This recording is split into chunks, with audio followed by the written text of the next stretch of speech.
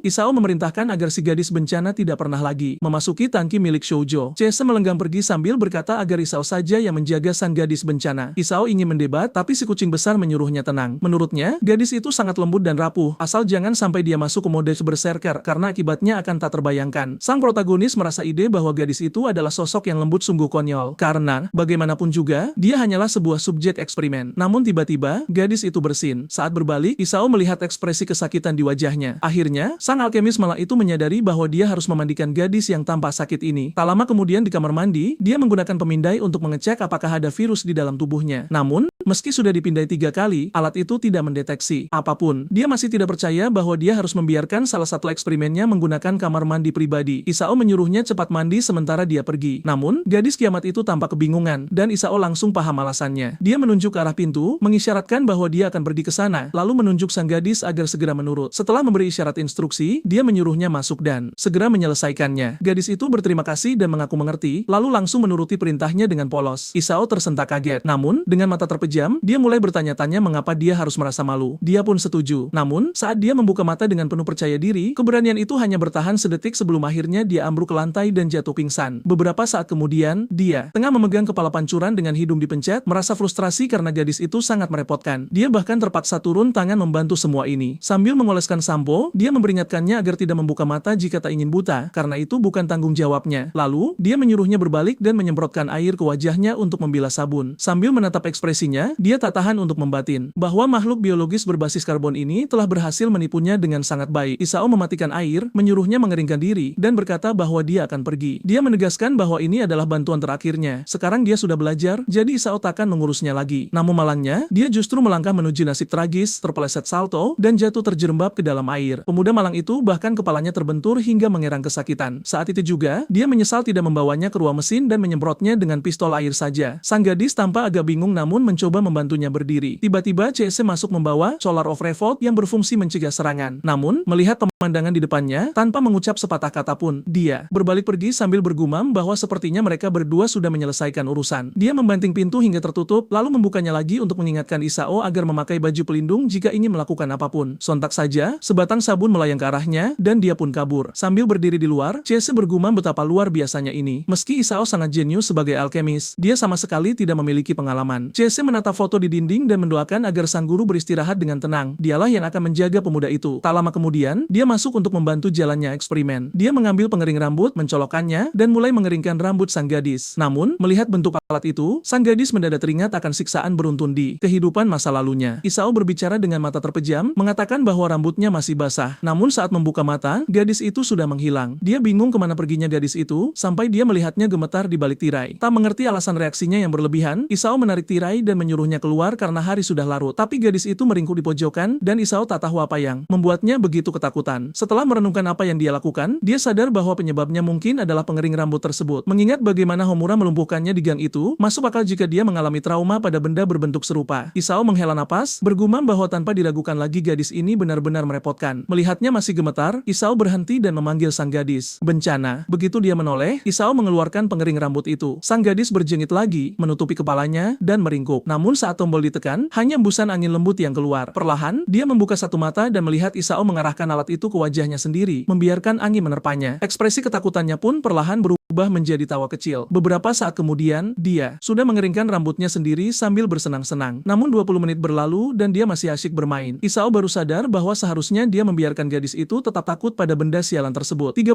menit kemudian, Isao merampas alat itu dan menegaskan bahwa ini sudah cukup. Rambutnya sudah sangat kering. Gadis itu seolah ingin bermain lagi, tapi Isao memperingatkan bahwa bertingkah sop imut tidak akan mempan. Dia mengunci alat itu di laci, memutar kuncinya, dan menyuruhnya segera tidur. Gadis malang itu hanya duduk termangu tanpa tahu apa-apa, dia bahkan belum tahu cara berbicara. Sementara itu, Isao tahu masalah sebenarnya baru dimulai. Di mana si aneh ini harus tidur? Yang jelas, tidak ada alasan baginya untuk tidur di ranjang Isao. Itu adalah aturan sakral bagi seorang alkemis sejati. Namun, saat dia menoleh, gadis itu sudah meringkuk tidur dengan nyenyak di atas ranjangnya. Isao langsung menyeretnya turun sambil mengomel karena telah melanggar aturan. Waktu berlalu, Isao kini berbaring di ranjang sementara sang gadis duduk cemberut di lantai. Dia mengingatkan bahwa sebagai subjek eksperimen, dia tidak diizinkan di atas ranjang. Isao merasa sudah cukup baik hati membiarkannya tidur di lantai asalkan dia tetap diam dan tidak banyak bergerak. Setelah itu, dia mematikan lampu. Akhirnya merasa bisa tidur dengan tenang. Namun, dia mulai berpikir, meski sekarang dia tidak agresif, bagaimana jika mode berserkernya bangkit di tengah malam? Dia berbalik menoleh, namun gadis malang itu hanya berbaring mematung tanpa reaksi apapun. Isao kembali merebahkan kepalanya di bantal, menyimpulkan bahwa peluang dia menyerang saat ini sangatlah rendah. Dia memutuskan mencoba tidur sampai sebuah suara terdengar di sampingnya. Dia menyuruhnya diam karena dia sedang mencoba tertidur. Sesaat keadaan sunyi, Isao menyeringai, namun suara itu muncul lagi hingga Isao menyuruhnya tutup mulut. Dia berbalik dengan kesal, bertanya apakah dia akan mengganggunya sepanjang malam. Saat itulah dia menyadari bahwa sang gadis gemetar di lantai. Ekspresinya tampak kesakitan dan Isao merasa bingung. Sementara itu di ruangan lain, CC tertidur saat sedang menonton konten berkualitas tinggi. Isao melihat apa yang ada di layar dan langsung menyebutnya menjijikan. Dia menampar wajah si tikus agar bangun, tapi CC hanya menggaruk pipinya dan lanjut tidur. Isao pun memutuskan jika si tikus tetap berpura-pura tidur, dia harus menanganinya sendiri. Tak lama kemudian, dia membawa pakan serangga dan menaruhnya tepat di bawah hidung CC. Seketika, si tikus melonjak bangun dan muntah-muntah. Sambil mengumpat, dia bertanya apa yang salah dengan temannya itu. Namun, Isao hanya menjawab bahwa dialah yang bertanggung jawab karena membiarkan gadis bencana itu mendekatinya. Lalu, Isao menuntut agar CC menyerahkan sebuah selimut. Dia butuh satu. CC menyeringai, tahu betul selimut itu untuk si gadis. Pemuda itu selalu mengeluh tentangnya, tapi hatinya yang lembut tak tega melihatnya menderita. Isao berdalih bahwa besok sang gadis harus menjalani serangkaian tes dan butuh tidur nyenyak. CC menyuruhnya memakai salah satu dari 6 atau 7 selimut yang mereka punya. Namun Isao menjelaskan bahwa dia punya selimut khusus untuk setiap siklus bulan dan hari. Minggu kedua adalah hari Ouroboros, jadi dia memakai selimut siklus tak terhingga. Selasa dan Rabu adalah waktu untuk mencari ilmu dan alkimia, jadi itu adalah selimut peningkat kecerdasan. Kamis adalah hari penyucian, jadi dia memakai selimut ungu, warna favorit sang guru. Dan Jumat adalah waktu untuk mengasah insting kriminalnya, jadi dia tidur dengan selimut bermotif sekop. Dia baru mau menjelaskan hari Sabtu, tapi CC memotong dan menebak bahwa itu pasti selimut bencana yang terkenal. Isao terkejut karena tebakannya tepat, dan itulah alasan dia tak punya selimut untuk dipinjamkan. CC duduk dan menyarankan agar Isao memberikan selimut bencana itu saja, karena secara teori, dialah sang bencana. Isao tertegun oleh logika sempurna si tikus, dan menyadari dia tak punya argumen bermain untuk membantah. Saat dia mencoba memprotes, si tikus berbalik mengucapkan selamat malam dan mengakhiri diskusi. Sambil berjalan pergi, Isao heran mengapa seekor tikus butuh selimut. Berdiri di depan beberapa brankas, dia membuka laci berlabel Sabtu. Dia menaruhnya di lantai dan memberitahunya bahwa ini adalah hadiah yang sangat berharga, sesuatu yang dipinjamkan oleh sang guru. Akhirnya, gadis itu pun tertidur meringkuk di bawah gambar makhluk menyeramkan. Dengan lingkaran hitam di bawah mata, Isao bergumam bahwa dia harusnya memasangkan kalung anti pemberontakan, tapi otaknya sudah kelelahan. Dia tak sanggup lagi bereaksi dan langsung jatuh terlelap. Waktu berlalu, dan sang gadis tidak lagi berada di bawah selimut. Malah, dia sudah berdiri tepat di samping Azal. Kemudian, seekor gagak membawa jam di paruhnya dan menjatuhkannya tepat ke mulut kerangka. Makhluk itu langsung berteriak bahwa sudah waktunya alkemis terhebat abad ini untuk bangun. Teriakan itu terus berulang sampai pemuda kita akhirnya terbangun, merasa kesal karena lupa mematikan benda sialan itu. Gara-gara gadis gila itu. Saat itulah dia menyadari sesuatu yang aneh, beban berat dan pola napas yang tidak biasa. Pemuda ini punya insting tajam, dan saat menyadari apa kemungkinannya, dia bertanya-tanya, mungkinkah? Benar saja, dia tak tahu kapan gadis itu naik ranjangnya, tapi di sanalah dia tidur dengan tenang tanpa peduli apapun. Pada saat itu, dia merasa bahwa gadis ini sama sekali tidak menunjukkan sifat bencana seperti yang seharusnya. Tepat saat itu, Chase mendobrak pintu dan bertanya bagaimana malamnya. Namun saat melihat sekeliling, dia tidak melihat sang gadis dan langsung panik bertanya kemana dia pergi. Azal mengaku tak tahu, membuat Chase histeris karena membiarkan makhluk seperti itu berkeliaran bebas adalah hal yang sangat berbahaya. Azal setuju bahwa dia adalah ancaman besar, lalu memerintahkan si tikus besar untuk segera memeriksa ruang pemantauan. Chase baru mau keluar saat melihat sesuatu yang aneh. Ada sesuatu yang gemetar di bawah selimut. Dia memanggil Azal, tapi Azal malah mengejek dan bertanya apakah temannya itu buta.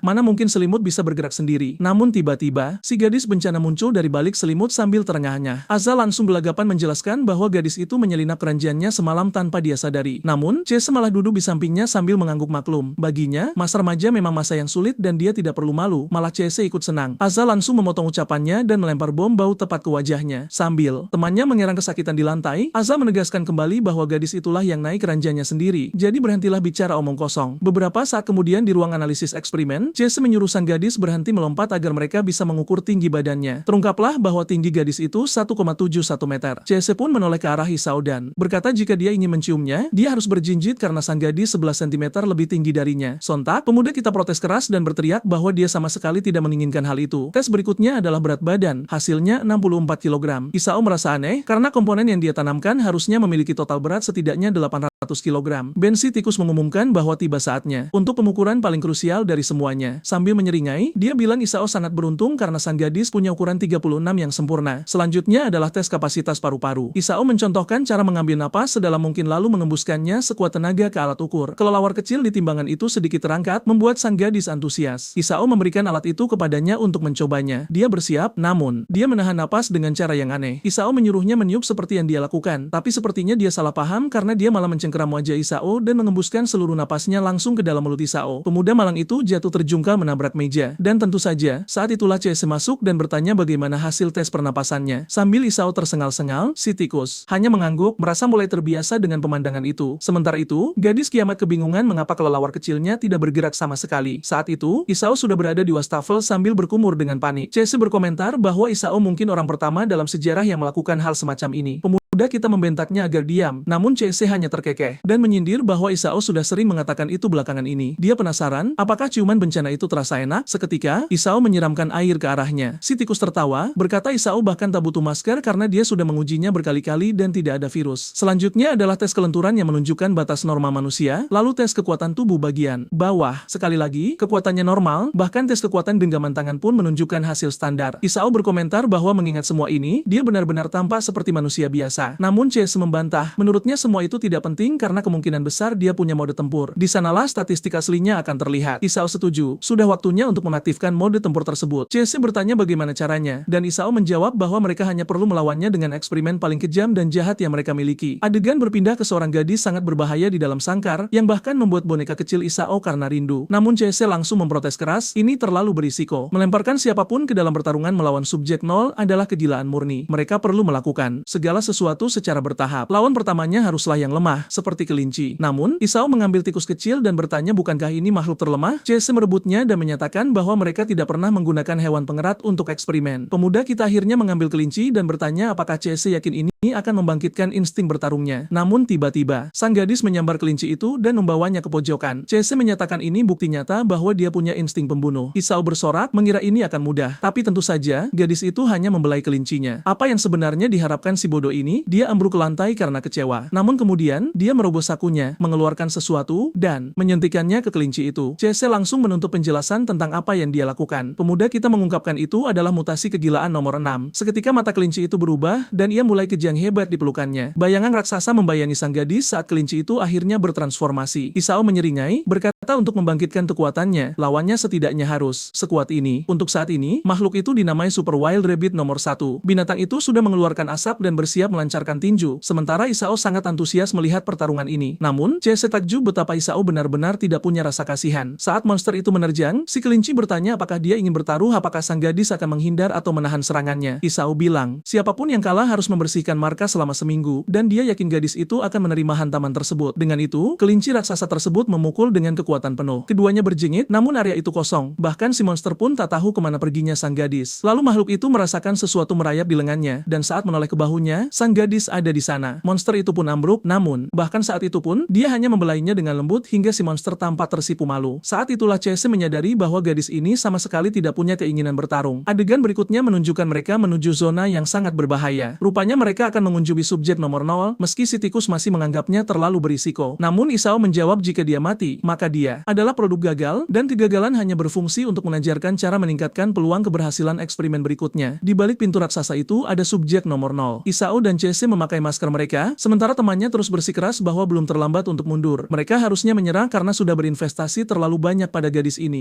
Namun Isao menegaskan dia harus melihatnya menyerang dengan niat membunuh lawannya. Jika tidak, dia takkan pernah menyaksikan transformasi sejatinya. Isao sudah terlalu sering gagal belakangan ini dan mulai bosan. Namun tiba-tiba, gadis itu menepuk kepalanya dengan lembut, membuatnya tertegun sejenak. Isao menyambar tangannya, memperingatkan bahwa subjek eksperimen tidak boleh mengasihani penciptanya. Sang gadis melangkah mendekat, berkata bahwa dia akan menggunakan seluruh kekuatannya. Karena jika tidak, dia akan mati di tangan nomor 0. Keberadaannya memang ditujukan untuk menjadi senjata biologis terkuat demi menaklukkan dunia. Namun CC berargumen bahwa Isao harusnya menghargai kecantikannya. Sia-sia saja jika semua itu hanya digunakan untuk bertarung. Sementara itu, di balik gerbang masif, subjek nomor 0 sedang menghitung boneka-boneka Isao kecil hasil buatannya. Versi boneka. Makhluk ini adalah entitas berisiko sangat tinggi, monster wabah hitam bernama Lucille. Tepat saat itu, seseorang memanggil namanya. Ternyata Isao yang datang untuk berbicara. Lucille berubah menjadi kabut hitam, mencabik jeruji kandangnya, dan suaranya terdengar penuh kegembiraan. Sudah tepat 1322 hari sejak terakhir kali mereka bertemu. Namun, Isao hanya menyatakan bahwa dia datang untuk memberitahu, dia akhirnya telah menciptakan bencana absolut. Lucille bukan lagi makhluk terkuat yang dimilikinya. Lucille terkejut dan langsung membantahnya, bersikeras bahwa dialah yang paling perkasa di seluruh laboratorium ini. Isao menyuruh CC membawa masuk bencana terakhir, namun sang gadis sudah berlari ke depan dan memeluk Isao. Sambil mencengkeram kandang, Lucille tampak bingung. Tidak, itu bukan kebingungan, melainkan kecemburuan. Dia menggeram, menuntut agar si pirang kotor itu melepaskan tangannya dari Isao. Si bencana kecil bersembunyi di balik Isao, dan pemuda kita memperkenalkannya sebagai kreasi bencana terakhir yang pernah dia buat. Jika Lucille ingin merebut kembali gelarnya sebagai yang terkuat, dia harus mengalahkan si pirang tersebut. Lucille menggigit bibir karena marah lalu menyeringai. Baiklah, tapi jika dia menang, Isao harus menghabiskan waktu seharian bersamanya. Isao langsung menyetujuinya. Lalu Lucille menambahkan jika dia menginap, dia harus membiarkannya memeluk Isao saat tidur. Namun pemuda kita langsung menolak karena itu terlalu berlebihan. Lucille ini memang sangat kuat, layak menjadi eksperimen nomor 0. Lucille menyuruhnya jangan khawatir, dia akan melumat kreasi barunya itu. Isao pun berjalan pergi sambil berkata agar Lucille membuktikannya saja. Dia keluar melalui pintu sambil memperingatkan bencana terakhir. Jika kali ini tidak melawan, dia akan benar-benar mati. Dan jika dia mati di tangan Lucille, Isao takkan merasa menyesal sedikit pun karena itu berarti dia produk gagal. Terlebih lagi, Isao takkan ikut campur. Gadis itu tampak bingung sampai Isao melepas tali yang menghubungkan mereka. Pintu terbanting menutup di depannya, membuatnya tersentak kaget. Gadis ini terus-menerus menderita, rasanya mulai terlihat kejam. Dia menggedor-gedor pintu, namun Isao berdiri di sisi lain tanpa bergeming. Dia bergumam bahwa tindakannya sudah benar. Beginilah cara keturunan Persia Red sejati memperlakukan subjek eksperimennya. Akhirnya, semuanya kembali ke jalur yang benar. Dia tidak langsung ke ruang pemantauan. CC bertanya tentang percakapan tadi, namun Isao hanya memerintahkannya untuk melepaskan Lucille. Si tikus merasa kesal, namun tetap menekan tombol. Kandang mulai terangkat, dan Lucille meregangkan tubuhnya, berkata sudah terlalu lama dia tidak bisa bergerak bebas. Ruangan itu kini dipenuhi kamera, dan dia langsung menatap salah satu dari mereka, menyuruh keduanya untuk bersiap. Mereka akan menyaksikan tontonan yang luar biasa. Dia segera memberikan sebungkus keripik kepada Izo, mengatakan bahwa ini akan menjadi pertunjukan yang bagus. Namun, Izo menggerutu, dia mulai muak dengan segala sesuatu yang terasa seperti keju. Tikus itu tersinggung, mengatakan bahwa dia tidak pernah mengeluh soal ini sebelumnya. Lalu dia meyakinkannya, jika Lucille Lucille benar-benar berniat membunuh, kalung itu akan aktif dan memutus kekuatan sang bencana. Saatnya untuk taruhan lain. Siapa yang akan memenangkan pertarungan ini? Tikus itu bertaruh pada Lucille. Jika dia menang, dia ingin menguasai remote TV selama seminggu. Izo bertaruh pada bencana terakhir, karena jika dia tidak menang, dia akan mati. Di dalam ruangan, Lucille menyuruhnya berhenti menggedor pintu. Sangat mustahil untuk membukanya. Kemudian dia mulai bertanya-tanya, apa masalah gadis ini? Dia tidak memiliki keinginan sedikit pun untuk bertarung, tetapi dia mengaktifkan kekuatannya dengan mengatakan itu tidak masalah. Begitu dia menghabisinya, dia akan memiliki Izo sepenuhnya untuk dirinya sendiri. Pada saat itu, dia mengatakan keadaan menjadi berbahaya. Lucille maju dan gadis bencana itu tidak bereaksi sama sekali. Lucille menjangkau untuk menyerapnya sebagai nutrisi berikutnya, tetapi tiba-tiba sesuatu mencengkeram lengannya. Itu adalah bencana kecil berambut pirang. Lucille tidak tahu bagaimana dia bisa bergerak begitu cepat. Seketika, kedua bocah itu menjadi bersemangat. Akhirnya, dia memasuki mode tempur. Mereka mulai beradu tos, sangat senang karena keadaan akhirnya menjadi serius. Namun, si pirang kecil itu hanya mulai berjalan. Lucille bingung apa yang coba dia lakukan, lalu dia menunjuk ke pintu dan saat itulah mereka berdua menyadari bahwa dia meminta bantuan Lucille untuk mendobraknya. Jelas, eksperimen nomor 0 sangat marah dengan permintaan konyol itu, tetapi si pirang kecil hanya tersenyum dan mengangguk. Itulah tepatnya yang dia inginkan.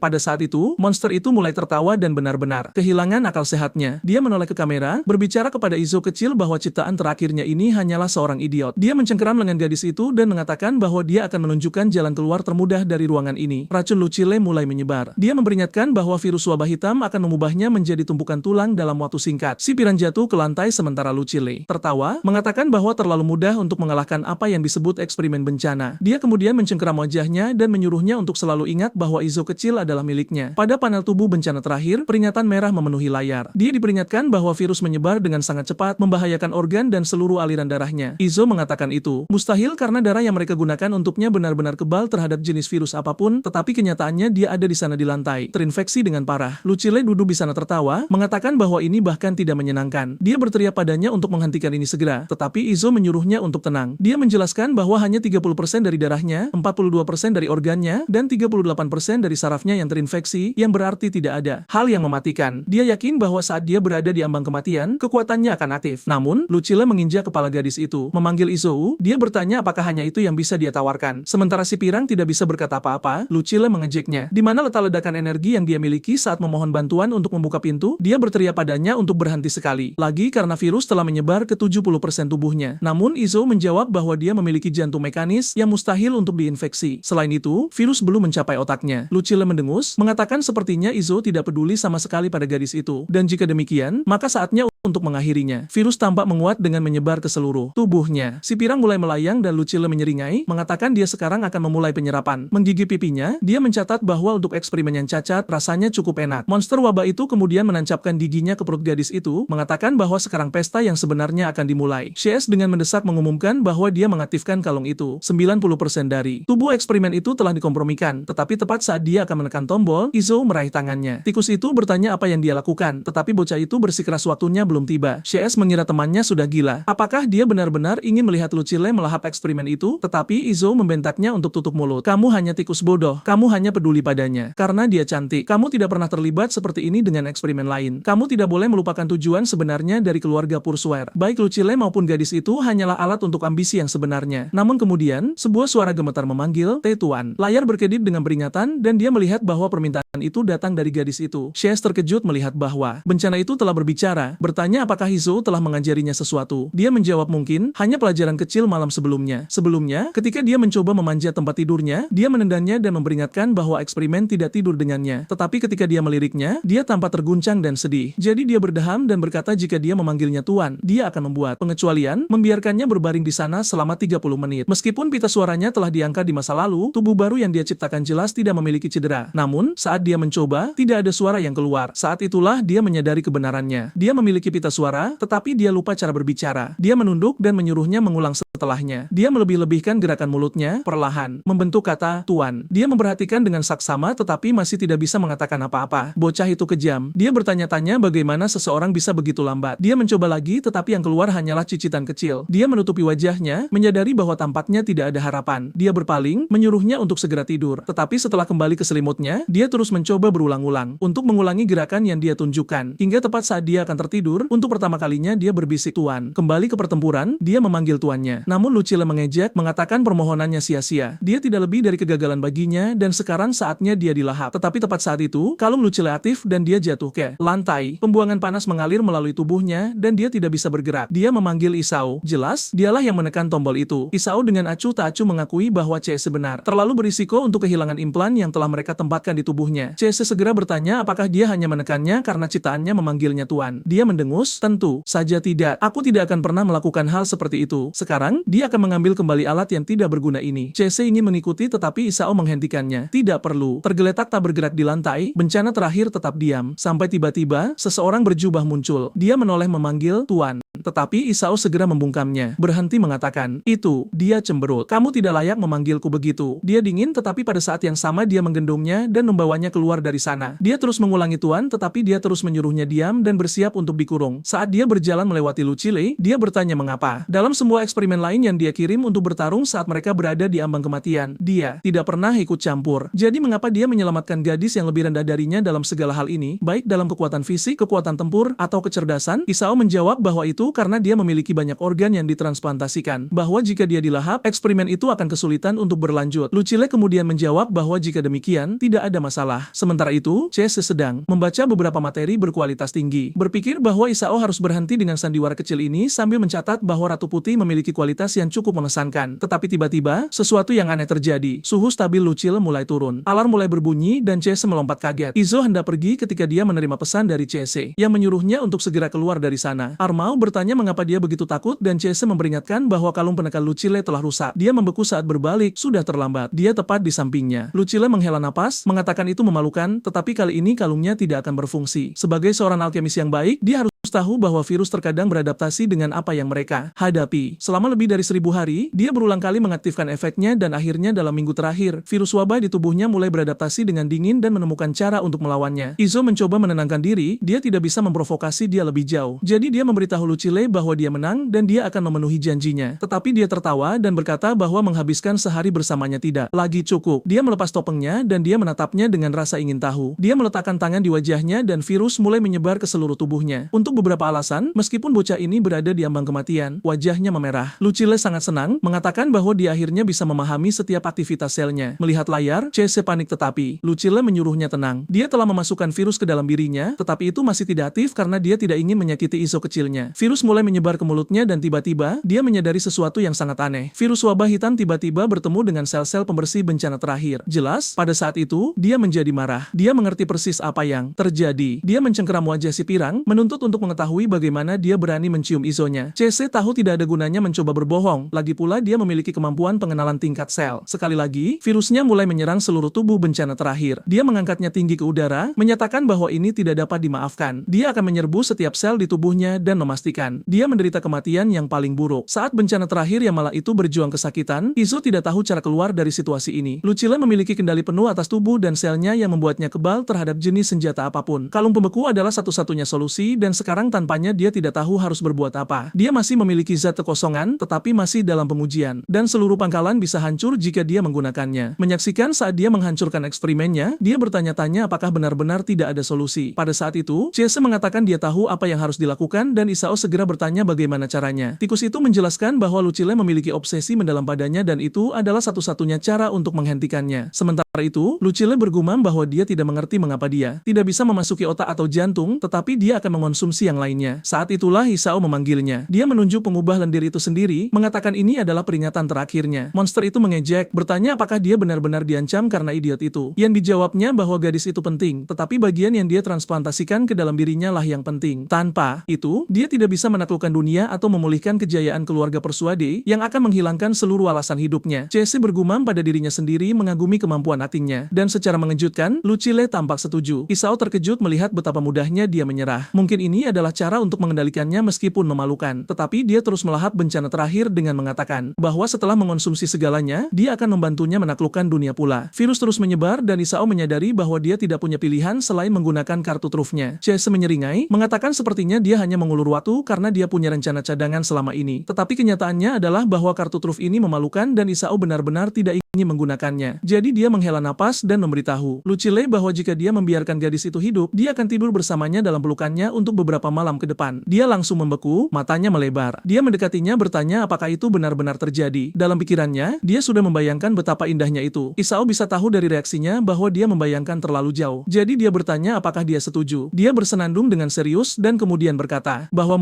hanya mungkin dia bisa memaafkan sampah itu. Tetapi dia punya dua syarat. Dia bertanya apa syaratnya dan dia menyeringai. Yang pertama adalah dia akan dibebaskan dari kandangnya dan gadis itu akan menggantikannya dikurung selamanya. Isao tahu dia akan menemukan cara lain untuk menekannya nanti, tetapi untuk saat ini dia setuju. Kemudian dia beralih ke syarat kedua. Dia mulai mengekstraksi virus dan memerintahkan gadis sampah itu untuk bangun. Dia menyuruhnya memperhatikan dengan saksama karena dia akan melakukan sesuatu. Dia mencengkeram wajah Izo, mengatakan dia marah karena gadis sialan itu telah mencuri ciuman pertamanya. Dia sudah tahu apa yang akan terjadi dan mencoba menjelaskan bahwa bencana terakhir bahkan tidak mengerti konsep ini, tetapi sudah terlambat. Lucille sudah meluncurkan serangannya. Bencana terakhir, tentu saja, melihat itu terjadi dan mulai bertanya-tanya mengapa dadanya sangat sakit. Bocah kita tidak bisa melepaskan diri dan Lucille tanpa henti dengan serangan penuhnya. Dia terus mendorong wanita sialan yang tidak mau melepaskan itu sementara dia hanya bergumam bahwa sebagai teman dia bahagia atau mungkin dia sedih. Dia tidak begitu yakin bagaimana harus merasa. Penyiksaan akhirnya berakhir dan Lucille berdiri di sana dengan sangat puas. Shigeru berkomentar bahwa seperti sebelumnya, dia masih menggunakan pasta gigi rasa lavender yang sama. Sementara itu, Izo dengan panik menyemprot mulutnya tetapi Lucille hanya tersenyum mengatakan itu sia-sia. Sel-selnya telah menyerang tubuhnya. Saat dia jatuh ke tanah, bencana terakhir terus merasakan rasa sakit yang aneh itu. Dia tidak mengerti apa yang sedang terjadi. Sementara itu, virus mengalir melalui darahnya sampai tiba-tiba sel darah merahnya mendeteksi virus tersebut dan menyerangnya. Lucille berbalik hanya untuk melihat bahwa gadis itu telah dimurnikan dalam sekejap. Dia mulai mengatakan itu mustahil, tetapi sebelum dia bisa menyelesaikannya, dia dicengkeram lehernya dan diangkat dari tanah. Lengan gadis itu berubah dan kedua alkemis langsung mengenalinya, lengan malaikat abu. Bencana terakhir mulai berbicara mengatakan dia membenci sesuatu. Tidak jelas apa karena dia masih belum bisa berbicara dengan benar, tetapi Lucille terbakar. Adegan kemudian beralih ke seorang pria yang berdiri di tengah gurun yang sunyi. Dia bergumam bahwa makhluk itu telah mengonsumsi semua cairan dan racun yang dia berikan padanya. Jadi mengapa dia tidak kehilangan kesadaran? Dia menyiapkan serangan dan melemparkannya ke arahnya. Dia menundukkan kepalanya, mengatakan itu tidak masalah. Anak itu berhasil melarikan diri dari pulau dan itu sudah cukup. Tetapi kemudian, entah dari mana, seorang wanita tinggi dengan rambut ungu muncul memarahinya, menyuruhnya untuk berhenti mengorbankan diri tanpa izin. Sebuah penghalang terwujud, memblokir serangan itu dan dia memanggil namanya. Pukulan itu dinetralkan dan beberapa saat kemudian dia memegang wajahnya, memberitahu dia, mulai sekarang, dia tidak diizinkan untuk meninggalkannya seperti itu. Dia mencondongkan tubuh lebih dekat untuk menciumnya, tetapi malah dia diinjak wajahnya. Dan wanita itu dengan dingin menyatakan bahwa adegan ciuman tidak akan ditampilkan karena dia tidak ingin melihat lidahnya yang menjijikan. Rupanya, semua ini adalah rekaman film, dan jika kamu bingung, begitu juga aku. Aku hanya mengikuti dan sepertinya ini adalah bagian dari ceritanya, jadi kita tidak tersesat. Ternyata Phoenix dalam adegan itu nyata. Mereka bahkan memberinya makan kerang, dan semua ini terjadi di Gordon City di lokasi syuting film yang dibintangi Ratu Putih, yang jika aku ingat dengan benar, adalah cerita yang sama dengan yang dibaca bocah tikus kita sebelumnya. Ratu Putih bukan hanya pahlawan peringkat kedua di Kota Emas, dia juga aktris paling terkenal di dunia. Pria malang yang berakting dalam film itu tidak bisa bergerak, dan wanita di sampingnya meminta maaf mengatakan bahwa dia adalah satu-satunya orang yang bisa mereka temukan. Tetapi Ratu Putih mendengus mengatakan pria ini tidak ada apa-apanya dibandingkan dengan pria yang benar-benar dia sukai. Ekspresinya mengerikan, dilakukan dengan buruk tanpa emosi. Asisten dengan gugup mengakui bahwa mereka tahu dia tidak memenuhi standarnya, tetapi mereka kehabisan uang setelah melakukan audisi terhadap lebih dari 2.000 orang. Tetapi sang ratu hanya mengangkat bahu, mengatakan itu tidak masalah. Mereka bisa mengambil 200 juta dari banknya. Saat itulah seseorang berlari membawa berita mendesak dan dia bertanya apa yang mereka maksud. Apa ini tentang banknya yang dirampok? Kita semua tahu persis siapa yang melakukannya. Seorang wanita melaporkan bahwa para penjahat menggunakan perangkat gas. Itu adalah manusia biasa dan seseorang yang tampak seperti tikus. Dia menunjukkan perangkat itu dan saat Ratu Putih melihatnya, dia mengenali simbolnya. Wanita bertopeng itu menambahkan bahwa bahkan Homura sekali lagi, seorang perwira yang sangat kompeten, telah diubah menjadi lendir oleh senjata yang tidak diketahui. Dia hendak menyarankan untuk mengumpulkan bala bantuan, tetapi Ratu Putih memotongnya, memerintahkan agar tidak ada yang ikut campur. Wanita bertopeng itu memprotes, mengatakan mustahil untuk menanganinya sendirian. Wilayah itu adalah zona eksekusi para pahlawan, tetapi sang ratu mulai berubah. Rambutnya berubah menjadi putih, matanya bersinar dengan dunia lain yang cemerlang. Dia melangkah maju menyatakan bahwa apa yang disebut zona eksekusi para pahlawan tidak relevan baginya. Dan para penjahat itu, mereka tampaknya memiliki jawaban yang selama ini dia cari. Dia memerintahkan kelompoknya untuk mengabaikan yang lain demi melacak para penjahat itu secepat mungkin. Aktris di lokasi syuting ragu-ragu dan bertanya apa yang harus mereka lakukan dengan film itu. Tetapi Ratu Putih hanya mengatakan untuk membatalkan semuanya untuk saat ini. Dia berbalik untuk pergi dan tiba-tiba dia berhenti. Dia hampir melupakannya. Dia berjalan menuju aktor yang malang itu, bertanya apakah dia benar-benar ingin menciumnya. Dia tergagap mencoba meminta maaf, tetapi dia menciptakan balok es ekstrim dan mendorongnya ke mulutnya. Dia melihatnya menderita sejenak, lalu berkomentar bahwa dia beruntung. Dia akan memaafkannya kali ini, dan saat dia berjalan pergi, dia dengan dingin menyatakan, tidak ada seorang pun di dunia ini yang diizinkan menyentuh bibirku. Adegan beralih ke ember yang jatuh di tanah, sekilas ke masa lalu seseorang. Seorang wanita dengan tegas memberitahu seorang gadis muda bahwa dia tidak diizinkan bermain sampai dia selesai membersihkan lantai. Anak itu memegang boneka beruang, yang tampak sangat mirip dengan yang juga dimiliki bencana terakhir. Wanita itu menarik beruang itu dari tangannya dan menginjaknya. Gadis itu memohon, Bibi Jimen, tolong berhenti. Tetapi pria di sampingnya lah yang ditampar. Sosok yang tampak seperti ayah Ratu Putih mencengkeramnya, menyuruh Jimen untuk tidak memperlakukannya seperti itu. Tetapi Jimen hanya mengingatkannya bahwa dialah yang membawa mereka keluar dari jalanan. Dialah yang memastikan mereka tidak mati kelaparan. Sang ayah, bernama Myler, tidak memberikan respons atas hal itu. Seorang pria tiba-tiba muncul di belakang Jimen dan bertanya apakah ini keluarga yang menyediakan anak-anak untuk dijadikan tentara. Dia tersenyum dan berkata ya, bahwa persembahannya adalah gadis ini. Sang ayah, bagaimanapun, ketakutan, menuntut untuk mengetahui siapa pria ini dan mengapa dia masuk tanpa mengetuk. Pria misterius itu menjawab bahwa Min Kuan tidak memerlukan izin untuk memasuki tempat manapun di kerajaan ini. Sang ayah tersentak saat mendengar nama itu dan menoleh ke Jimen, bertanya apa yang dia pikirkan. Dia menjawab bahwa sudah jelas dia sedang mengamankan rumah yang baik untuk anak ini. Gadis itu akan diambil oleh organisasi ini dan dilatih sejak usia muda untuk menjadi tentara. Pria itu melangkah lebih dekat, bertanya apakah ini gadisnya, dan Jimen menyuruhnya untuk tidak tertipu. Dia masih muda, tetapi dia kuat. Dia bahkan bisa bertahan 3 hari tanpa makan. Pria itu mengamatinya dengan saksama, tanpa menyukai tekad di matanya. Dia menyatakan bahwa dia akan dibawa, dan detik berikutnya, dia sudah pergi bersamanya. Sekarang aku mengerti. Ini sebenarnya adalah latar belakang bencana terakhir, ya? Dan sekarang kita kembali ke masa kini. Dia berada di ruangan melihat potongan cerita itu. Sementara itu, para alkemis sedang menganalisis kelinci, yang secara misterius kehilangan banyak bulu dari dadanya, dan mereka tidak tahu mengapa. Dia bertanya apakah bencana itu baik-baik saja, dan Iza menjawab bahwa setidaknya tanda vitalnya stabil. Kilas balik singkatnya, beberapa tahun yang lalu, seorang gadis menggunakan sihir penyembuhan untuk menyalurkan kekuatan ke pemimpin anjing dunia bawah yang dikenal sebagai Master Pemburu. Pria dari cerita sebelumnya bernama Doberman memperkenalkan dirinya kepada sang Master, yang bertanya tentang pembunuhan itu. Doberman menyebutkan beberapa nama sekutu yang menyatakan bahwa mereka semua telah mati. Master Pemburu tidak percaya. Bagaimana mungkin begitu? Banyak yang gagal membunuh para pengkhianat dinasti Latoma. Doberman mengklarifikasi semua orang telah mati kecuali Yorkshire. Dia telah menghilang. Sepertinya semua orang memiliki nama anjing. Sang Master terlihat terguncang dan kurus. Kita kembali ke masa kini dengan Iza mondar-mandir di ruangan. Dia tiba-tiba berteriak bahwa dia punya ide, dan Chase mengira menyuruhnya untuk tidak terlalu banyak berteriak. Iza menyatakan dia lelah memanggilnya bencana terakhir, jadi dia butuh nama sandi. Dan nama sandinya adalah Alpina. Dia bertanya apakah Chase tidak penasaran mengapa dia memilih nama itu, tetapi tikus itu hanya menyuruhnya untuk langsung ke intinya. Dia ingat bahwa tuannya pernah berkata bahwa Alpina adalah bunga favoritnya. Itu melambangkan wanita muda. Namun, dia memberitahu tikus itu bahwa dia tidak akan menjelaskan arti di balik nama itu. Dengan itu, mereka berdua merayakan. Dia secara resmi telah menjadi eksperimen yang sangat berbahaya. Iza berkomentar bahwa keuntungan terbesarnya adalah kepribadiannya yang lembut, tetapi masalah terbesarnya adalah betapa tidak stabil kekuatannya. Misi pertama adalah memahami bagaimana dia mengaktifkan lengannya. Pertama kali adalah saat dia takut tidur sendirian di kandang. Chase segera mengklaim bahwa solusinya jelas. Dia mengaktifkan kekuatannya setiap kali dia ingin tidur di samping Iza. Iza mengabaikan itu dan mengatakan kedua kalinya adalah saat dia berjongkok, dan dia pasti menafsirkannya sebagai dirinya yang diserang oleh Lucille. Saat itulah dia mengaktifkan meriam penguapan tekanan termal. Chase segera menyela bertanya sejak kapan benda itu memiliki nama konyol seperti itu. Iza dengan bangga menyatakan bahwa itu memiliki nama tersebut sejak saat dia melenyapkan Lucille, dan dia pikir itu terdengar mengagumkan. Chase sangat tidak setuju. Iza kemudian menunjukkan hal yang paling menarik tentang serangan itu. Itu hampir mencapai suhu matahari, bahkan berhasil menguapkan wabah hitam sepenuhnya. Virus itu. Chase berkomentar bahwa jika Lucille tidak dipasangi kerah es, dia pasti sudah mati. Saat itu, Lucille masih terendam, menderita dalam masa pemulihan. Tiba-tiba, perut Alpina berbunyi. Izo menoleh, dan gadis itu jelas terlihat sangat kelaparan. Kemudian, dia menunjuk dirinya sendiri dan berkata, "Lapar, Tuan." Sepertinya, dia telah belajar bicara entah dari mana. Chase bertanya mengapa mereka tidak pernah melihat Izo merasa takut sebelumnya. Izo menjawab bahwa dia hanya berasumsi makhluk yang ditakdirkan membawa bencana akhir tidak akan membutuhkan sesuatu yang primitif seperti makanan. Namun, dia tidak perlu khawatir. Mereka punya banyak makanan bergizi tinggi dan kaya energi. Tak lama kemudian, Chase menatap tak percaya, bertanya apakah dia benar-benar menyiapkan itu untuknya. Tapi, Izo menjawab dengan percaya diri, "Ya, itu sempurna. Naga liar malang yang sedang tidur nyenyak itu akan segera menjadi santapan." Naga itu terbangun dengan lunglai, bertanya apa yang mereka berdua lakukan di sana. Lalu, ekspresinya tiba-tiba berubah ramah, mengatakan dia sangat ingin lepas dari perlengkapan pengejar menggunakannya yang dia pakai. Izou tersenyum, memberitahu naga itu bahwa dia memang akan mendapat kesempatan untuk menebus kesalahannya. Naga itu bersemangat sampai Izou menyelesaikan kalimatnya, mengatakan bahwa dia akan menjadi hidangan gadis itu selanjutnya. Ekspresinya seketika berubah. Chase memprotes, mengatakan bahwa naga badai Malici adalah satu-satunya naga sejati yang mereka miliki dan akan sia-sia membuangnya begitu saja. Tapi Izou tidak setuju. Dia percaya jika Alpina memakannya, dia akan membuka wujud baru. Dia memerintahkannya untuk melahap naga itu. Alpina mengulangi kata-katanya dan tiba-tiba dia sudah berada di atas tanduk naga itu. Makhluk malang itu menangis putus asa, memohon ampun, bersumpah tidak akan pernah menjelek-jelekan bos lagi. Tapi Izou menjawab dingin, sudah terlambat. Alpina bersiap dan menggigit tanduknya. Tapi jelas saja itu malah melukai mulutnya sendiri seperti orang bodoh. Beberapa saat kemudian mereka malah merebus mie instan, jadi itulah yang akan dia makan. 3 menit kemudian semuanya siap dan mata Alpina berbinar. Pemuda kita menyerahkan sumpit dan langsung bertanya apa yang dilakukan gadis gila ini. Ternyata dia makan dengan tangan tanpa peduli apapun. Dia memperingatkan agar dia berhati-hati karena makanannya panas. Sementara itu, Chase bertanya-tanya apakah dia benar-benar tidak tahu cara menggunakan sumpit atau hanya karena sangat kelaparan. Namun, dia terus makan sampai tiba-tiba berhenti sejenak, lalu menangis dan berkata rasanya sangat lezat. Isao yang kejam seperti biasanya, hanya menyuruhnya berhenti menangis karena mie instan karena itu memalukan. Di sisi lain, Chase mengerti bahwa dia mungkin tidak pernah memakan hal-hal enak seumur hidupnya. Sang protagonis kemudian berkata bahwa itu persis seperti temannya, yang sebagai tikus sering menyelinap ke tempat ini untuk mencuri keju sampai hari dia tertangkap dan hampir ditembak. Tapi Chase menyuruhnya diam, mengatakan dia mendengar bahwa sang protagonis masih meminta susu sampai umur 3 tahun. Isao melemparkan sumpitnya ke arah temannya, mengatakan itu salah ibunya karena memberitahu ada sesuatu di dalam kota ajaib. Keduanya mulai berkelahi, barang-barang berterbangan kemana-mana, sementara Alpinia makan dengan tenang. Pemuda kita memanggil si tikus pencuri kotor, tapi Chase menjawab bahwa mencuri keju bukanlah penghinaan bagi tikus, melainkan sebuah pujian. Dengan itu, dia akhirnya selesai makan, menyerahkan kembali mangkuknya kepada pemuda kita, dan berkata itu sangat lezat. Dia kemudian menyeka mulutnya, mengatakan betapa konyolnya dia menjadi berantakan hanya karena makan sesuatu seperti itu. Namun, perutnya masih berbunyi. Tak lama kemudian, ada tumpukan mie instan yang menggunung, dan dia masih melahapnya. Tapi setidaknya sekarang dia sudah belajar menggunakan sumpit. Sekali lagi, dia menyeka mulutnya dan menyerahkan mangkuk itu kepada Isao. Isao menyuruh Chase menyiapkan satu lagi, tapi Chase memberitahunya bahwa sayangnya, itu adalah yang terakhir. 1 jam kemudian, Isao merasa putus asa, menyuruhnya menjauh. Itu adalah kotak coklat terakhirnya, dan dia memohon agar gadis itu menunjukkan belas kasihan. Sementara itu, dia heran mengapa dia bertingkah seperti ini pada coklat padahal tadi normal dengan mie instan. Gadis itu merangkak seperti monster, menatapnya dengan ekspresi memohon, mengatakan dia menginginkan benda itu lagi. Melihat dirinya terpojok, Isao tidak punya pilihan. Dia segera membuka wafer itu dan mulai makan. Mulutnya penuh, tapi astaga, gadis itu datang untuk merebutnya. Pria malang itu tidak punya pilihan lagi.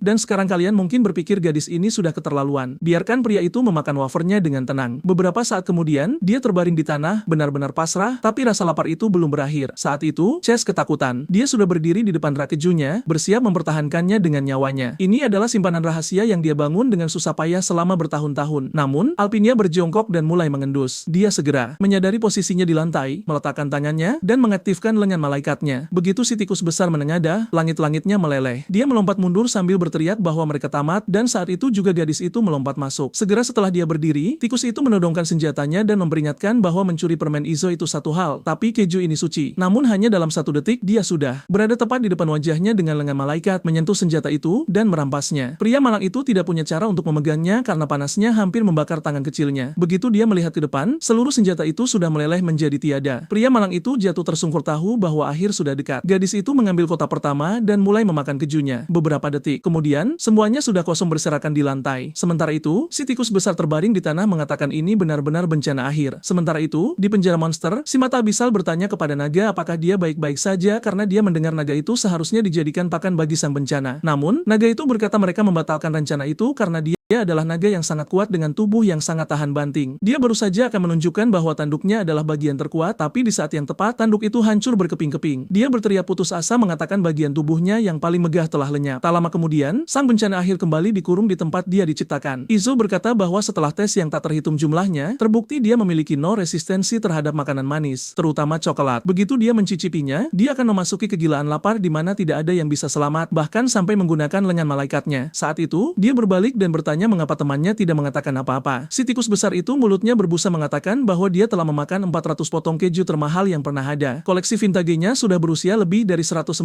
tahun, dan itulah sebabnya eksperimen sesat ini perlu dihukum dengan cara yang paling kejam. Dia menyiapkan gergaji, mengatakan bahwa pertama-tama dia akan mulai dengan memotongnya menjadi setidaknya 1.200 bagian. Namun, Izou hanya berkomentar bahwa dia masih terlihat imut. Lalu si tikus berkata dia akan membasuh matanya dengan 2 cairan paling kejam yang mereka miliki. Sekali lagi, Izo bilang dia masih imut. Tapi si tikus bersikeras bahwa dia pantas digigit nyamuk pengisap otak. Sekali lagi, Izo bilang dia imut. Akhirnya, si tikus berkata setidaknya dia perlu diberi beberapa pukulan sebagai pelajaran. Meskipun Izo terus mengatakan dia imut, sebenarnya dia berpikir bahwa gadis itu memang perlu dihukum. Jika tidak, mereka tidak akan pernah bisa makan makanan enak lagi di tempat ini. Kemudian, dia bertanya apakah dia sudah siap menerima hukumannya. Dan untuk seorang alkemis kejam, aku mengharapkan sesuatu yang jauh lebih berbau kimia. Sejujurnya, dia berpikir karena dia memiliki pikiran kekanak-kanakan, bentuk hukuman terbaik tetaplah memberikan rasa sakit. Dengan itu, dia melancarkan serangan pertama, dan gadis malang itu berteriak kesakitan saat dia dipukul tanpa ampun. Dia memberitahunya bahwa ini karena dia rakus dan memakan semua coklat dan semua keju itu. Beberapa waktu kemudian, gadis itu benar-benar terpukul dan sekarang menangis terseduh-seduh. Isao memberitahu Chess bahwa ini akan mengajarinya untuk tidak mengulangi kesalahan yang sama. Si tikus setuju, tapi mengatakan masalah sebenarnya sekarang adalah mereka tidak punya apa-apa lagi untuk dimakan di markas ini kecuali makanan eksperimental. Perut sang protagonis berbunyi, dan dia setuju, mengatakan bahwa mereka bahkan belum makan malam. Dengan itu, dia dipukuli lagi. Lalu si tikus menyebutkan masalah besar lainnya. Saat mereka pergi keluar untuk membeli atau melakukan sesuatu, apakah mereka akan meninggalkannya sendirian di markas? Isao bilang itu mustahil karena dia akan menghancurkan segalanya saat mereka pergi. Menatap ke arah gadis malang itu, dia berkata dia tidak punya pilihan selain membawanya serta. Beberapa saat kemudian, dia mengenakan rompinya, dan si tikus mengencangkan ikat pinggangnya. Dia menyesuaikan gespernya, mengenakan jubahnya, mengemasi racun-racunnya, dan saatnya pergi mencari makanan. Sementara itu, Alpinia hanya berdiri di sana menatap mereka berdua. Mereka mengajarinya untuk mengangkat tangan dan melakukan beberapa pose agar terlihat keren saat hal seperti ini terjadi lagi nanti. Kemudian Isao memerintahkan aktivasi teleportasi Matrix menargetkan distrik Biachon. Astaga, lingkaran teleportasinya sangat besar, dan mereka bertiga berada tepat di tengah-tengahnya. Dia meraih tangan Isao, membuatnya bertanya-tanya betapa anehnya hal itu atau betapa tidak menentunya kepribadian gadis itu. Dengan itu, Chess mulai menghitung sampai 3 dan kemudian menutup matanya. Teleportasi aktif, dan sebuah lingkaran alkimia muncul di bagian lain kota. Dengan itu, pemuda kita muncul, merentangkan tangannya dan menyambut mereka di surga kejahatan, kota emas. Mereka berdiri di atas mercusuar kota saat mencapai 32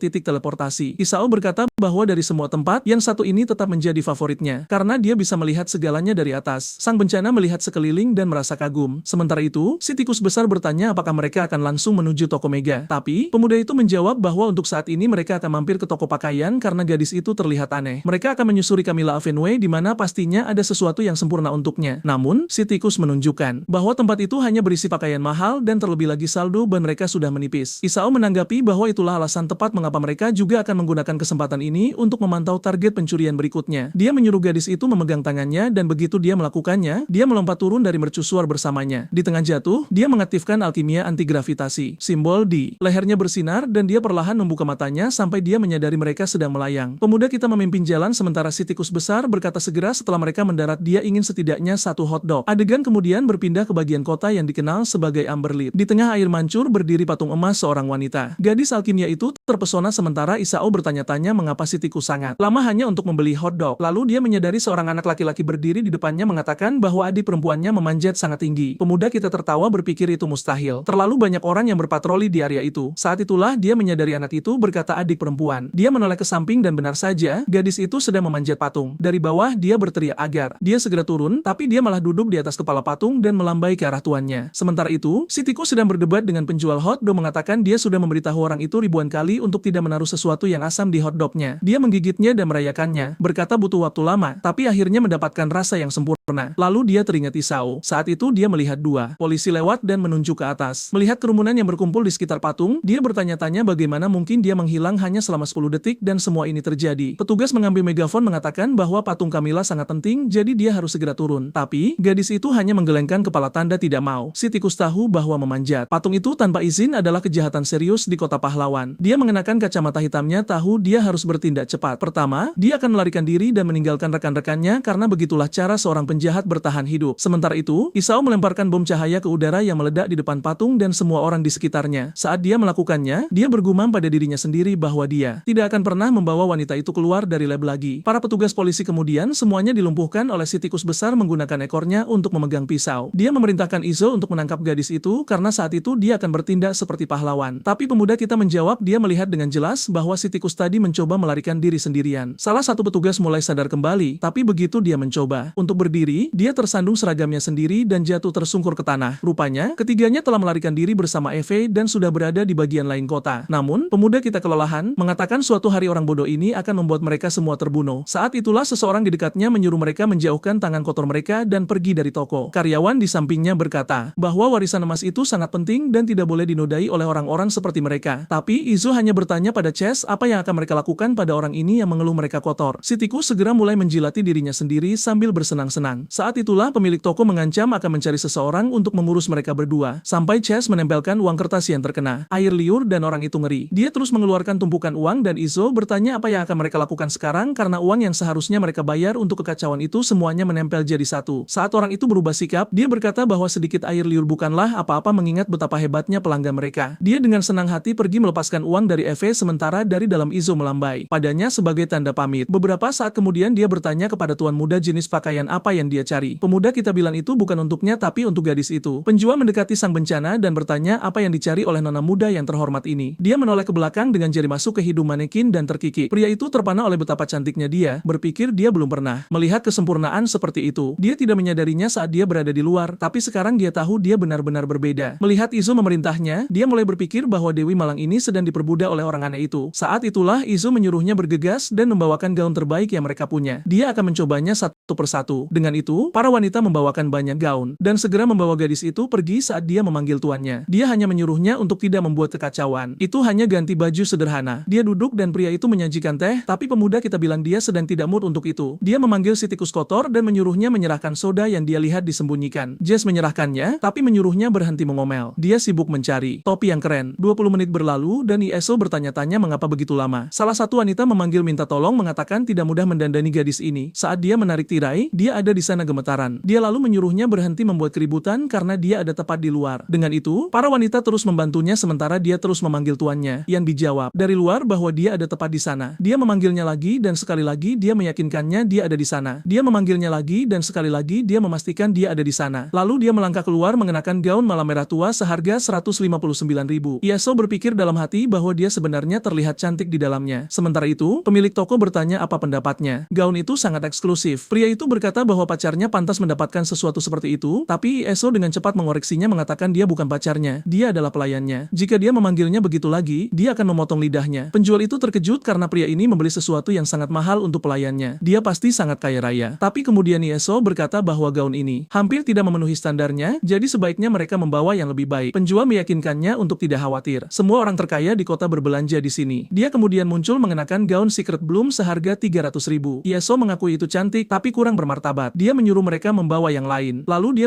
mencoba gaun Golden Empress seharga 340.000. Astaga, harganya terus naik. Iso terdiam sejenak sementara penjual terus memanggil tuan muda. Pria itu menjelaskan bahwa gaun ini aslinya dibuat untuk sang permaisuri sendiri, jadi pastilah ini sesuai seleranya. Tapi tepat pada saat itu, sebuah limusin bergaya Batman berhenti di depan toko. Staf membentangkan karpet dan tiba-tiba pemilik toko terlihat gugup mengatakan dia lupa tentang pengunjung hari ini. Dia menyuruh mereka bertiga bersembunyi dan tetap diam atau mereka semua akan berada dalam bahaya serius. Lalu sebuah pintu terbuka memperlihatkan seorang gadis bingkai demi bingkai. Dia berpakaian tradisional Jepang dan diapit oleh dua iblis. Dari pandangan tinggi mengingat dia bahkan tidak memakai sandal. Begitu dia melangkah ke tanah, dia berbalik dan memberitahu Akane dan aku bahwa kakinya dingin. Wanita iblis itu meminta maaf dan berkata dia akan mengurusnya. Dia menyiapkan serangan api dan membakar seluruh lantai toko. Sementara itu, sisa pelayan masih membentangkan karpet. Begitu dia memasuki toko, penjual menyapanya sebagai Lady Korea. Aku pikir namanya Rene. Kurasa kita akan segera mengetahuinya. Dia hanya berkata bahwa dia telah mendengar gaun gotik Lolita dijual di sana dan dia ingin melihatnya. Sementara itu, di balik tirai, ketiganya diam-diam memperhatikan. Chase segera menunjukkan bahwa menilai dari namanya, gadis itu berasal dari keluarga Korea, yang merupakan sebuah masalah. Iso tahu bahwa ini adalah salah satu keluarga paling mulia di kota. Sementara itu, sang bencana tetap diam. Apa yang menurut pemuda kita aneh adalah bahwa keluarga seperti ini biasanya tidak pernah meninggalkan distrik emas. Jadi, apa yang mereka lakukan di sini? Karpet masih terus dibentangkan ketika pemilik toko menyuruhnya untuk mengikutinya. Di depan sesuatu yang ditutupi kain, dia memberitahunya bahwa inilah yang dia cari. Namun, ketika Ketika dia menoleh, gadis itu telah berhenti di tempatnya. Karpetnya sudah habis dan para pelayan meminta maaf. Akane dan aku segera memaki mereka, menuntut untuk tahu beraninya mereka tidak membawa cukup karpet emas. Dia menyatakan ini sebagai kesalahan fatal bagi pelayan keluarga Korea dan dia tidak tahu apa yang harus dilakukan terhadapnya. Astaga, pria itu berkeringat dingin. Dia sudah menghulus pedangnya seolah-olah mereka akan mengakhiri penderitaan mereka. Mereka berdua berteriak bahwa mereka akan melakukan pengorbanan jantung. Tapi sebelum mereka bisa melakukannya, pedang mereka hancur. Pelayan lainnya yang bernama Shinku telah mengaktifkan teknik pengampunan Buddha. Salah satu pelayan berterima kasih padanya, tapi segera dipukul di punggung yang menyebabkan keduanya tumbang dalam kesakitan. Di sana mereka terbaring tak bergerak saat Shinku menyuruhnya untuk melanjutkan langkah dengan tenang. Astaga, apakah semua ini benar-benar perlu? Gadis itu berjalan di atas mereka seolah-olah mereka adalah batu pijakan. Chase bahkan bertanya apakah setiap bangsawan di pusat kota benar-benar searogan ini. Tapi Eso tersenyum mengatakan bahwa ini adalah kesempatan besar. Temannya ingin tahu apa maksudnya dan dia bilang sudah jelas. Kesempatan sempurna untuk melakukan penculikan. Seseorang yang seharusnya berada di zona emas. Si tikus, bagaimanapun, berkata bahwa membunuh pahlawan terdengar jauh lebih tidak berbahaya daripada menculik anggota salah satu keluarga terkuat. Eso bersikeras mengatakan bahwa inilah cara mereka akan merebut kembali kejayaan yang pernah dimiliki keluarga Persuade. Tapi Chase masih takut menunjukkan bahwa seluruh kota ini dibangun oleh keluarga dari orang-orang ini, jadi tidak diragukan lagi mereka akan diburu sampai mati. Sementara itu, Rene terus melangkahi pelayannya sampai dia berhadapan langsung dengan gaun itu. Pemilik toko berkata dia akan mempersembahkan sebuah karya seni sejati dan menarik kain penutupnya. Di saat yang sama, Izo sedang menggoda temannya, mengatakan dia berubah menjadi pengecut. Saat itulah mereka berdua mendengar teriakan yang disebut gaun gotik Lolita itu hancur berantakan atau mungkin desainnya memang sangat aneh. Pemilik toko jatuh pingsan ke lantai sementara Rene menuntut untuk tahu siapa yang telah melakukan ini. Akari yang sudah menghunus pedangnya dan Shinku menyatakan bahwa kali ini bahkan Buddha pun tidak akan bisa menyelamatkan mereka. Izo kembali ke temannya dan bertanya apakah ini perbuatannya. Chase meminta maaf mengatakan bahwa pemilik toko tadi sangat menjengkelkan, jadi dia memutuskan untuk bersenang-senang sedikit dengan sesuatu yang kelihatannya mahal. Sementara itu, Alpinia mencoba melihat apa yang sedang terjadi. Namun, karena dia tidak tahu cara berjalan dengan sepatu hat tinggi, dia akhirnya tersandung, mendorong pemuda kita ke depan. Di saat yang sama, Rene berada di depan pemilik toko memerintahkannya untuk mengungkapkan siapa yang melakukan ini. Dan tepat pada saat itu, pemuda kita tersandung keluar dari ruang ganti. Pemilik toko segera menjadi yakin bahwa itu adalah kesalahannya. Chase tahu tidak ada cara bagi mereka untuk keluar dari situasi ini. Akari yang langsung mencengkeram dasi Izou, mengangkatnya dan bertanya apakah dia yang melakukan ini. Pemuda kita menarik sesuatu dari lengan bajunya dan tanpa ragu mengakui bahwa ya, itu dia. Dia terkejut oleh jawabannya sementara Chase tidak bisa mengerti mengapa dia mengaku begitu mudah. Bahkan pemilik toko bingung, bergumam bahwa tidak ada cara untuk menyelamatkan orang gila ini sekarang. Akari bilang dia tidak suka cara pemuda itu menatapnya dan akan mencungkil matanya. Tapi kemudian, Rene memerintahkannya untuk berhenti. Dia mengumumkan bahwa dia sebenarnya menyukai gaun itu. Pemilik toko dan si tikus besar sama-sama kaget, bertanya-tanya apakah gadis ini gila. Akari yang memprotes mengatakan pemuda itu telah menghancurkan gaunnya jadi dia harus kehilangan satu jari. Tapi Rene hanya bertanya apakah dia perlu mengulangi kata-katanya. Mendengar itu, Akari segera patuh. Dia melepaskan pemuda kita tapi menampar wajahnya sambil memberitahunya agar dia berkelakuan baik. Sambil merapikan dasinya, Issei sudah berpikir sendiri betapa kerennya saat berita utama besok mengumumkan bahwa wanita ini telah diculik. Dia hanya belum bisa memutuskan apakah akan menggunakan granat naga atau granat siksaan, tapi tiba-tiba, Rene tersenyum dan berkata bahwa dia tahu persis siapa dia dan apa yang dia sedang berusaha melakukan sesuatu. Saat dia melangkah masuk ke toko ini, dia merasakan bahaya yang luar biasa. Issei bingung dan terkejut. Dia hanya bertanya-tanya apakah kehadirannya benar-benar terdeteksi secepat itu. Rene melangkah maju dengan perlahan, tidak pernah meninggalkan karpet, dan berhenti di depannya. Dia kemudian menyatakan bahwa dia tahu pria itu hanyalah pegawai magang rendahan di toko ini. Setelah mendengar dia akan berkunjung, dia mengubah gaun dan merancang seluruh sandiwara kecil ini hanya untuk menarik perhatiannya. Dia yakin semua ini karena pria itu ingin menjadi bagian dari keluarga Korea. Issei benar-benar tersesat. Dia tidak tahu apa yang dibicarakan oleh gadis gila ini, tetapi Rene terus berbicara, mengatakan bahwa dia mengagumi keberaniannya karena mempertaruhkan nyawa hanya demi menarik perhatiannya. Itulah sebabnya, jika dia berlutut dan mencium kakinya, dia akan menerimanya sebagai pelayan. Akeginu sangat marah. Ya, sebenarnya, dia tidak marah. Dia iri dengan kesempatan yang baru saja didapatkan anak laki-laki itu. Sementara itu, sambil tersenyum, Rene berpikir dalam hati bahwa ketika pria itu membungkuk, jika dia terlihat terlalu bersemangat, dia tidak tahu apakah harus menginjak kepalanya atau menendangnya. Tapi Issei menutup hidungnya, dan menyatakan bahwa dia tidak akan pernah mencium kaki yang kotor. Baik Chase maupun sang pemilik toko terpana. Akeginu tidak yakin apakah harus merobek kepala pria itu. Sementara itu, sang protagonis mencemooh, mengatakan konyol bagi seseorang dari keluarga sekaya itu bahkan tidak memiliki sepatu untuk berjalan-jalan. Tidak mungkin dia akan mencium sesuatu yang sekotor itu. Ces, panik, takut orang gila ini tidak akan berhenti menyiram bensin ke dalam api. Rene menahan diri, tetapi tiba-tiba, dia mulai menangis. Dia merengek bahwa dia memakai parfum di kakinya setiap hari, jadi kakinya tidak bau. Dia mengangkat tangannya untuk menamparnya, dan Issei sudah menyiapkan rencananya. Saat tangannya bersentuhan, dia akan menarik granat dari sakunya, melemparkannya ke dalam ruangan, dan penculikan akan dimulai. Namun sebelum itu terjadi, seseorang muncul dari balik tirai. Alpinia kita yang terkasih telah mencengkeram bergelangan tangan Rene. Ces terkejut, dia tidak tahu bagaimana gadis ini bergerak begitu cepat. Dalam sekejap, tebasan terbang berhenti tepat di samping Alpinia. Itu adalah Akatangu yang memerintahkannya untuk melepaskan tangan kotornya dari sang lady. Saat Al menyadari bahwa sekarang keadaan benar-benar akan menjadi rumit, Disaster hanya berdiri diam sementara Rene tampak mengaguminya. Dia menyuruh Akatangu untuk menyingkirkan senjatanya. Akatangu bertanya mengapa. Rene menjelaskan bahwa dia yakin gadis itu tidak menyerangnya. Dia sedang melindungi anak laki-laki itu. Izo terkesan dengan ketenangannya. Kemudian Rene menyatakan bahwa dia sangat menyukai gadis itu dan ingin membawanya. Akatangu tidak ingat bosnya memiliki preferensi seperti itu dan bertanya-tanya buku macam apa yang selama ini dia baca. Sementara itu, pemilik toko tidak tahu apa yang sedang terjadi hari ini, tetapi Rene mulai merasa kesal. Dia berpikir bahwa mereka berdua sangat sombong. Sementara itu, Disaster berdiri di sana masih benar-benar tidak tahu apa yang terjadi. Kemudian gadis itu berkata bahwa dilihat dari pakaian si pirang, dia jelas berasal dari kalangan bangsawan. Namun meski begitu, ketika Rene menginginkan sesuatu, dia tidak pernah menyerah. Jadi dia hanya meminta harga. Tentu saja, Alpinia masih benar-benar bingung. Saat itulah Izo angkat bicara mengatakan bahwa dialah yang seharusnya menentukan harganya. Rene bertanya apa maksudnya dan pada saat itu dia merogoh sakunya. Dia kemudian menyatakan bahwa mulai saat ini dia telah diculik oleh penjahat nomor 1 di kota emas. Akatangu mencoba menghunus pedangnya, tetapi sudah terlambat. Racun ungu sudah ada di lantai. Sang ahli pedang dan pelayan kehilangan semua kekuatan mereka dalam sekejap. Dan dalam sekejap mata, gadis itu telah menghilang. Sekarang diikat ke kursi, Izo menyeringai dan bertanya, di mana tombol like pada video ini yang membantu Momoru membuat konten yang lebih menarik bagi pemirsanya? Aktifkan lonceng kecil yang nakal itu dan aku pergi.